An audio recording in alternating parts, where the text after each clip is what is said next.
Hello everyone, welcome once again in my YouTube channel in AK Career Academy. तो देखिए, अभी हम लोग इंग्लिश ग्रामर में टेंस को पढ़ रहे हैं, जिसमें आज के वीडियो में हम future continuous tense, future perfect tense और फ्यूचर परफेक्ट कॉन्टिन्यूअस टेंस, इस तीनों को कंप्लीट करने वाले हैं, जिसमें हम आपको बताएंगे इसके आइडेंटिफिकेशन, इसके स्ट्रक्चर्स और इसके एग्जाम्पल्स वगैरह को। तो ये स्टार्ट करते हैं। सबसे पहले हम बात करेंगे फ्यूचर कॉन्टिन्यूअस टेंस की। तो देखिए, फ्यूचर कॉन्टिन्यूअस टेंस में सबसे पहले आइडेंटिफिकेशन की बात किया जाए, यानी हिंदी के सेंटेंस को देखकर हम कैसे आइडेंटिफाई करेंगे कि यह सेंटेंस फ्यूचर कॉन्टिन्यूअस टेंस का है। तो इसके लिए हिंदी क्रिया के अंत में, यानी जो वर्ब का यूज किया गया हो उसके अंत में अगर आ रहा है रहेगा, रहेगी, रहेंगे, ऐसे शब्द अगर लास्ट में आ रहा है तो फिर उसको हम मानेंगे कि ये फ्यूचर कॉन्टिन्यूअस टेंस का सेंटेंस है। अब देखिए, जब ऐसा हो तब इसको हम जब ट्रांसलेट करेंगे इंग्लिश में तो कौन सा स्ट्रक्चर यूज करेंगे। स्ट्रक्चर याद नहीं करना पड़ेगा, आपको यही याद होगा।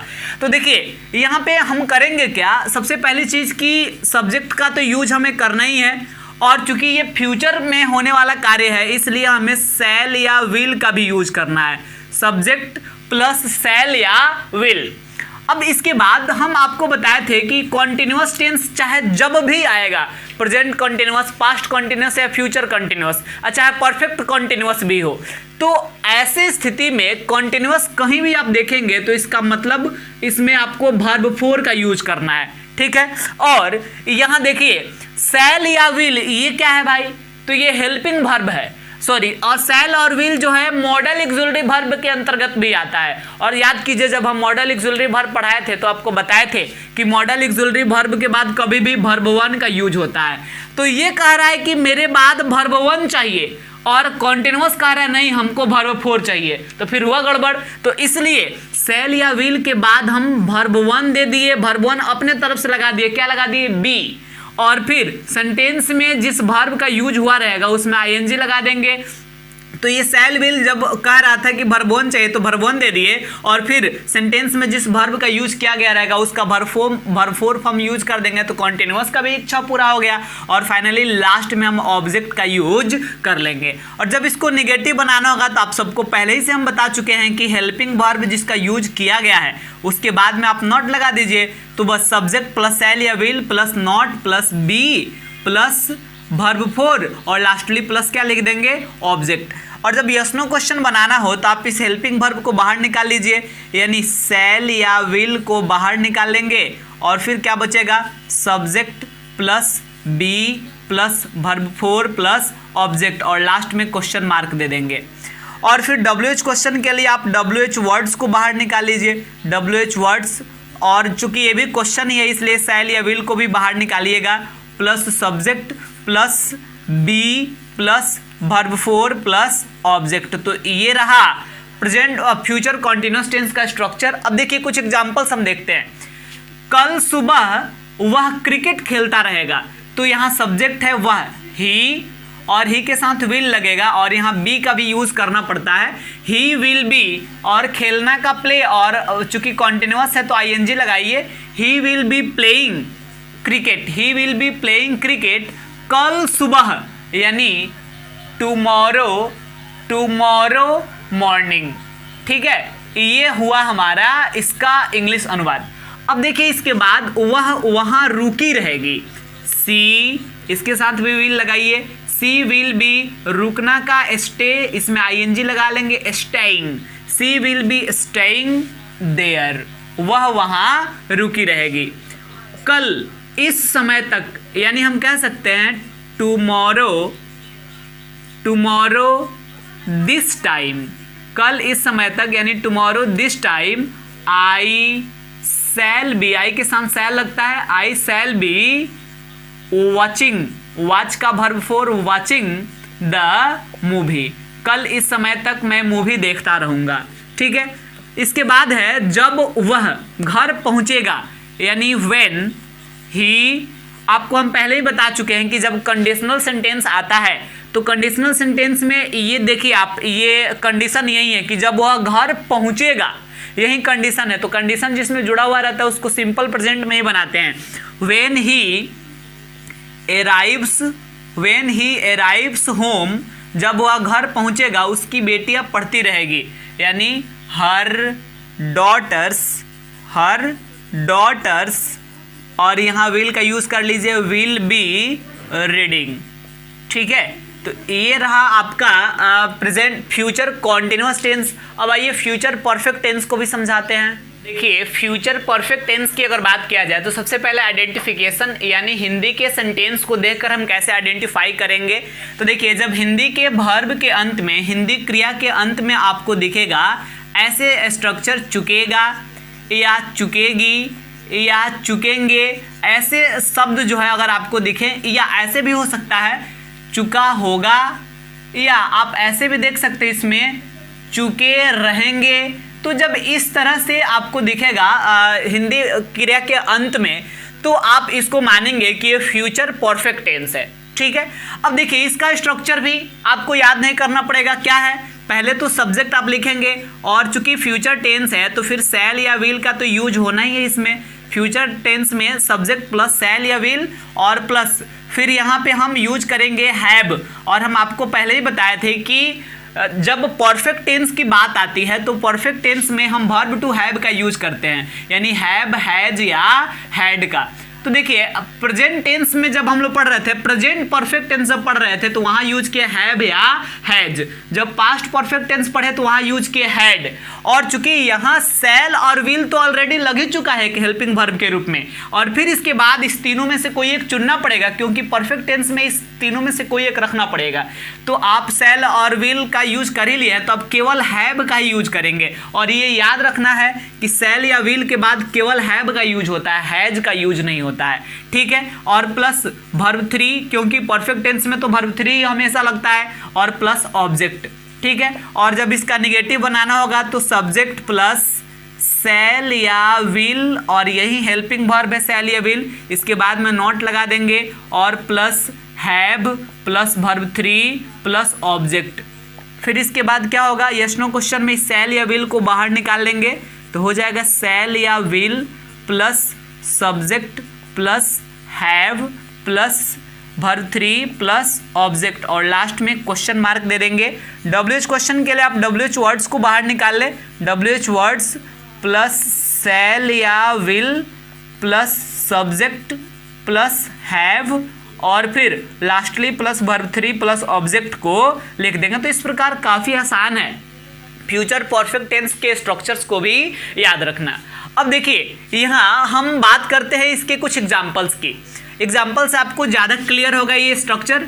उसका भाई अगले महीने तक यह काम समाप्त कर चुकेगा।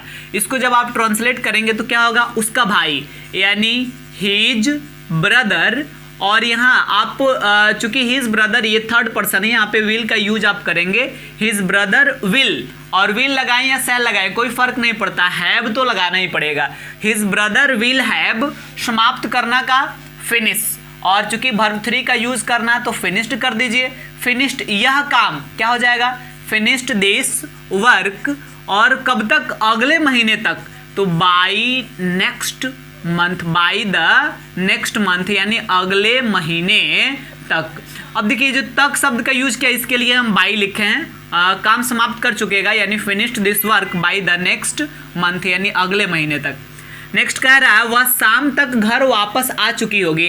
कैसे बनाएंगे, सी विल हैव, और वापस आना का कम बैक भी लिख सकते हैं या रिटर्न भी लिख सकता है, रिटर्न भी लिख रहे हैं हम, return, she will have return home, वह घर आ चुकी होगी, कब तक, शाम तक, यानी बाय द इवनिंग। ठीक है, इसके बाद आगे चलते हैं। नेक्स्ट क्या है, वह सोमवार से पहले तक अपना काम समाप्त कर चुकेगा। तो क्या हो जाएगा, ही विल हैव, समाप्त करना का फिनिश, और इसमें भी ईडी लगा देंगे, ही विल हैव फिनिश्ड, अपना काम के लिए, ही के लिए अपना का हीज होगा, he will have finished his work, कब तक, सोमवार से पहले तक, यानी बिफोर मंडे। ठीक है, और आगे चलिए, और एक लास्ट एग्जांपल है, इसको भी देखिए, अगले साल तक, अगले साल इस समय तक, यानी हम चाहे तो यहाँ पर भी लिख सकते हैं the next year by this time, यानी अगले साल इस समय तक, by this time I shall have, I के साथ तो शैल लगता है ना, आई शैल हैव वॉच, और वर्ब 3 का यूज करेंगे तो वॉच्ड हो जाएगा, वॉच्ड द मूवी, मैं फिल्म देख चुका रहूंगा। ठीक है, तो इस प्रकार ये फ्यूचर परफेक्ट टेंस भी कंप्लीट हुआ। अब आइए लास्ट जो है फ्यूचर परफेक्ट कॉन्टिन्यूअस टेंस, उसको भी समझते हैं। अब देखिए ये फ्यूचर परफेक्ट कॉन्टिन्यूअस टेंस में सबसे पहले अगर हम आइडेंटिफिकेशन की बात करें, यानी इसको कैसे पहचाना जाएगा, तो देखिए हिंदी क्रिया के अंत में अगर आ जाए रहेगा, रहेगी, रहेंगे, ऐसे वर्ड्स का यूज किया गया और साथ ही साथ लास्ट में कोई ना कोई टाइम का मेंशन किया होगा, मतलब इससे ये पता चले कि कोई काम जो है फ्यूचर में, मतलब फ्यूचर में कोई काम स्टार्ट होगा और कुछ समय से मतलब वो कंटिन्यू रहेगा, तो उसको हम क्या कहेंगे, फ्यूचर परफेक्ट कॉन्टिन्यूअस टेंस में होना समझेंगे। ठीक है, और इसका भी स्ट्रक्चर काफी आसान है। पहले आप सब्जेक्ट लिखेंगे, शैल या विल का यूज तो किसी भी तरह इसमें किया जाना है, इसके बाद में हैव लगाएंगे और फिर बीन का यूज करेंगे, और जैसे कि कॉन्टिन्यूअस है तो वर्ब 4 तो चाहिए ही। और यहाँ आपको याद ये रखना है कि मतलब जैसे हम प्रेजेंट परफेक्ट और पास्ट परफेक्ट कॉन्टिन्यूअस में बताए थे कि वहाँ सीन्स या फॉर का यूज किया जाता है, तो यहाँ भी आप फॉर का यूज करेंगे लेकिन सीन्स का यूज नहीं करेंगे, सीन्स के जगह पे यहाँ फ्रॉम का यूज किया जाता है, सीन्स के जगह पे फ्रॉम लिख देते हैं, फॉर या फ्रॉम प्लस टाइम। और ठीक वैसे ही अगर आपको इसका निगेटिव बनाना है तो सब्जेक्ट प्लस शैल या विल प्लस इसके बाद नॉट लगा देंगे, plus have plus been plus verb 4 plus object plus क्या होगा, फॉर या फ्रॉम, और लास्ट में क्या लिख देंगे, प्लस टाइम। तो ये निगेटिव का स्ट्रक्चर हो जाएगा। फिर इसका यस नो क्वेश्चन बनाना होगा, तो ऐसे ही आपको क्या करना है, शैल या विल को बाहर निकाल देना है, और WH क्वेश्चन बनाने के लिए कुछ नहीं करना है, WH वर्ड्स जो है इसको बाहर निकाल देना है, तो आप इसको खुद से कर लेंगे। अब देखिए एग्जाम्पल्स को हम समझते हैं। कहा जा रहा है कि लता सुबह से गाना गाती रहेगी, तो यहाँ कैसे बनाएंगे, Lata will have been, Lata will have been, और गाती रहेगी तो यहां पे क्या होगा, गाना का होता है सिंग, लेकिन यहां वर्ब 4 का यूज करेंगे तो क्या हो जाएगा, सिंगिंग, सिंगिंग अ सॉन्ग सुबह से, यानी सिंस मॉर्निंग से पहले सिंस लगता है लेकिन यहाँ सिंस के जगह पे फ्रॉम का यूज करते हैं, तो लिख देंगे फ्रॉम द मॉर्निंग। ठीक है, अब आगे बढ़ते हैं। नेक्स्ट क्या कह रहा है, किसान खेत में 2 दिनों से काम करते रहेंगे, यानी the farmer will have been, the farmer will have been, काम करना का क्या हो जाएगा, working, will have been working in the field, खेत में काम करते रहेंगे, इन द फील्ड 2 दिनों से, यानी हो जाएगा फॉर 2 डेज। ठीक है, अब इसके बाद आगे बढ़िए, मैं 5 वर्षों से यहां पढ़ाता रहूंगा, क्या हो जाएगा, आई शैल हैव बीन, पढ़ाते रहूंगा, यानी I shall have been teaching here, और कब से, 5 वर्षों से, यानी हो जाएगा फॉर 5 ईयर्स। ठीक है, तो इस प्रकार ये प्रेजेंट परफेक्ट कॉन्टिन्यूअस टेंस भी कंप्लीट हुआ। तो हम लोग टेंस में present tense, past tense, future tense और उसके 4 प्रकार थे, सबको हम लोग देख लिए, सबका मतलब जो आइडेंटिफिकेशन है, स्ट्रक्चर, एग्जाम्पल्स और जिसका यूजेस भी जानना इंपॉर्टेंट था उसको हम लोग समझ लिए। और अब अगले वीडियो में हम आपको केवल एक ही क्लास में हम आपको सिखा देंगे, मात्र 10 मिनट में हम आपको सिखाएंगे सारे टेंस का, 12 टोटल टेंस हो रहा है, तीनों का 4 प्रकार, यानी 12 टोटल हुआ, और इस 12 में सबका आइडेंटिफिकेशन क्या है और सबका स्ट्रक्चर क्या है, ये मात्र 10 मिनट में आप सीख जाएंगे। तुरंत क्लास में आपको याद हो जाएगा, आप पहले से सारे वीडियोस देखे हैं तो आपको तुरंत वो मतलब रिकॉल हो जाएगा, और नहीं देखे हैं तो जस्ट आपको तुरंत याद हो जाएगा। ठीक है, और फिर उसके बाद हम लोग आगे इसके क्वेश्चंस का प्रैक्टिस करेंगे, जैसे फिल इन द ब्लैंक्स आपके एग्जाम्स में आता है, या ऑब्जेक्टिव क्वेश्चंस इससे क्रिएट होता है, उसको हम लोग समझेंगे।